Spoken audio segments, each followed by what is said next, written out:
السلام عليكم ورحمة الله تعالى وبركاته. كصبحتوا لاباس عليكم؟ مزيانين؟ صحيحة مزيانة؟ نتمنى ربي تكونوا بخير وعلى خير وفي احسن الاحوال. مرحبا بكم في قناتكم العلم ونور مع نعيمة. اليوم عندنا درس جديد في اللغة الفرنسية. Comment faire une phrase simple en français؟ كيف نكون جملة بسيطة باللغة الفرنسية. قبل ما نبداو الدرس ما تنسوش الاشتراك في القناة وتفعيل زر الجرس باش يوصلكم دائما الجديد. قلنا اليوم غادي نتعلموا كيفاش نركبوا جمله بسيطه باللغه الفرنسيه. كنعرفوا ان الجمله الفعليه في اللغه العربيه تبتدئ بالفعل ثم الفاعل ثم المفعول به. في اللغه الفرنسيه الجمله تبتدئ غالبا بالفاعل ثم الفعل ثم المفعول به. يعني الجمله تبتدئ بالسوجي بلس فيرب بلس كومبليمون. تبعوا معايا. عندنا القاعدة الأساسية في اللغة الفرنسية أن لا فراز كتكون لنا من سوجي لو فيرب كومبليمون. يعني كتبتدأ بالسوجي اللي هو الفاعل، سوجي هو الفاعل زائد فيرب هو الفعل زائد كومبليمون اللي هو مفعول به. هي القاعدة الأساسية أن الجملة اللي هي لا فراز كتركب من السوجي لو فيرب و كومبليمون. شوفوا مثال: سليم mange une pomme. لا فراز هي سليم mange une pomme. غادي نقسموها إلى أجزاء. سليم قلنا هو الفاعل يعني هو السوجي. سليم هو السوجي يعني هو الفاعل، هو اللي قام بالفعل، يعني هو اللي كلا التفاحه. يعني سليم مونج اون بوم يعني اكل سليم التفاحه. باللغه العربيه اكل سليم التفاحه يعني كنبداو بالفعل، ولكن الفرنسيه كنبداو بالفاعل يعني هو السوجي. سليم مونج اون بوم. مونج قلنا هو الفيرب. verbe mange يعني الفيرب manger à l'infinitif manger. سليم mange اللي هو الفيرب. une pomme complément.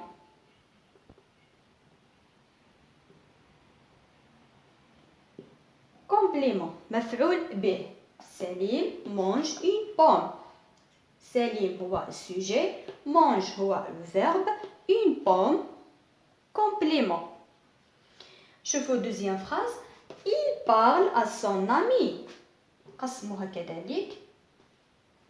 Il هي هو sujet، parle verbe، à son ami هو complément. هو complément. من بعد غادي نشرحوا كل جزء بالتفصيل. غادي نشرحوا شنو هو السوجي، شنو هو الفيرب، شنو هو كومبليمون. حنا دابا كنشوفوا غير القاعده الاساسيه مناش كتكون الجمله باللغه الفرنسيه. قلنا كتكون من سوجي من فيرب وكومبليمون. فهم؟ قلنا ان لا فراز كتكون لنا من سوجي بلس فيرب بلس كومبليمون. الان غنشوفوا السوجي كيفاش كيجي في الجمله. السوجي في لا فراز كيجي اما على هيئه ان نون اما على هيئه pronom personnel. un nom هو اسم، اما كيجي لنا سوجي كيجي اسم في الجمله ولا كيجي ان pronom personnel يعني ضمير. un nom يعني اسم ديال الاشخاص او لا ديال الاشياء. مثلا عمر، آية، الاسماء ديال الاشخاص ولا ديال الاشياء. مثلا لو ليفر ديال الاشياء، اما كيجي اسم عاقل او غير عاقل يعني الاشخاص ولا الاشياء. ولا كيجي لنا ان برونون بيرسونيل يعني ضمير. شنو هي لي برونون بيرسونيل؟ هي جو tu il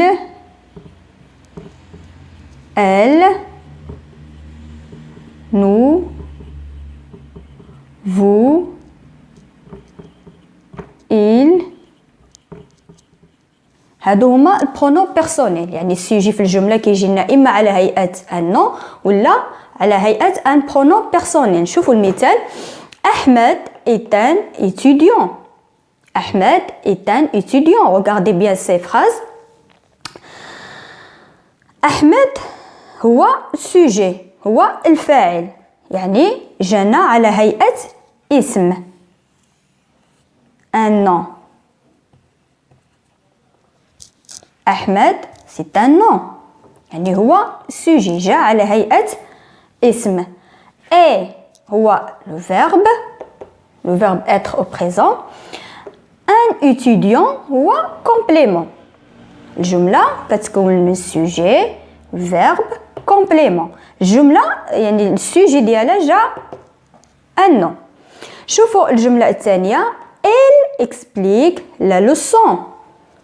elle هو sujet ولكن جاء على هيئة ضمير، يعني elle هي pronom personnel sujet، يعني elle يعني هنا جاء un pronom. elle كنا نعوضوها باسم، يمكننا نعملو pronom personnel. elle مثلا آية explique la leçon، إما نعملو اسم إما نعملو pronom personnel sujet. elle explique le verbe. la leçon هو complément. الجملة كتكون لنا من السوجي le verbe le complément. قلنا بأن السوجي كيجي إما اسم إما ضمير un nom ou un pronom personnel. الآن غادي نشوفوا لو فيرب. لو فيرب في الجملة الفرنسية كيكون إما على هيئة infinitif ولا conjugué. infinitif يعني مصدر الأصل ديال الفعل، conjugué يعني مصرف. infinitif يعني هو لو فيرب fini en er ir re، يعني الفعل اللي كينتهي ب er ir re كيكون في الانفينيتيف. وكونجوغي يعني كيكون مصرف حسب زمن الجمله، اما غادي يكون بريزون ولا فيتور ولا في باسي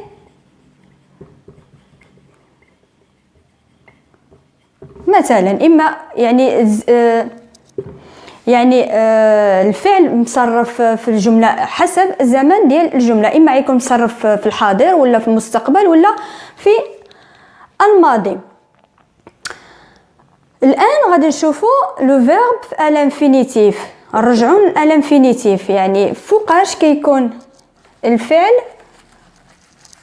الانفينيتيف، يعني لو فيرب سومي الانفينيتيف بجوج حالات. فوقاش كنعملوا الفعل في الانفينيتيف بجوج حالات. après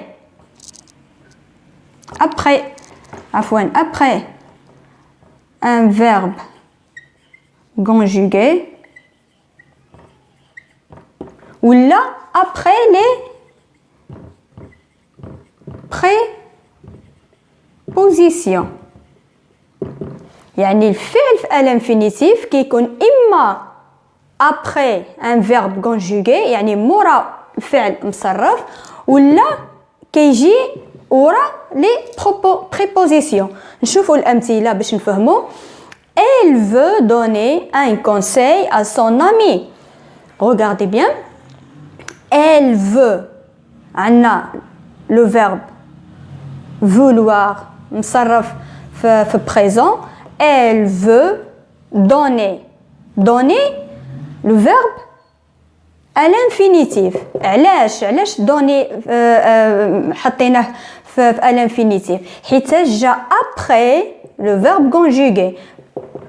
veut verbe conjugué veut elle veut هذا conjugué يعني هذا الفيرب الاولاني مصرف، الثاني ما كنصرفوش كيبقى في الاصل ديالو الانفينيتيف.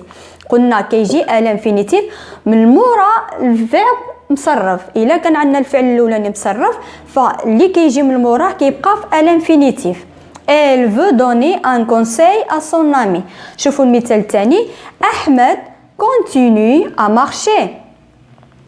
أحمد sujet continue verbe عندنا هي préposition marcher le verbe à l'infinitif. علاش à l'infinitif حيت جا مورا préposition.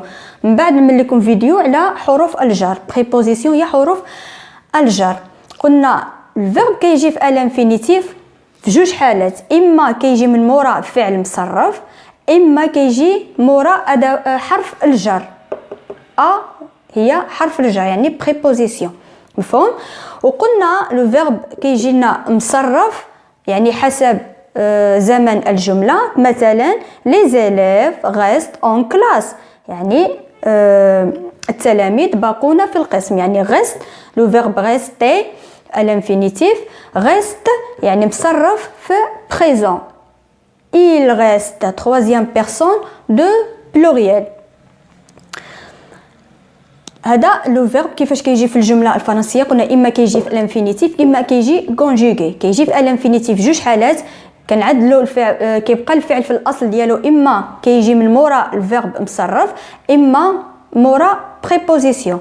والفيرب كيجي مصرف وكنصرفوه الى حسب زمن الجمله. الان غادي نشوفوا كومبليمون كيفاش كيكون في اللغه في الجمله باللغه الفرنسيه. عندنا اما كيجي كومبليمون دوبجي ديريكت، كومبليمون دوبجي ديريكت، ولا كيجي كومبليمون دوبجي انديريكت، كومبليمون دوبجي انديريكت. كومبليمون دوبجي ديريكت يعني هو مفعول به المباشر، يعني اللي لا يفصل بينه وبين الفعل حرف جر. وكومبليمون دوبجي انديريكت هو مفعول به الغير مباشر، يعني هناك حرف جر كيفصل بين المفعول به والفعل. نشوفوا امثله. ما مير بريبار لو ديني.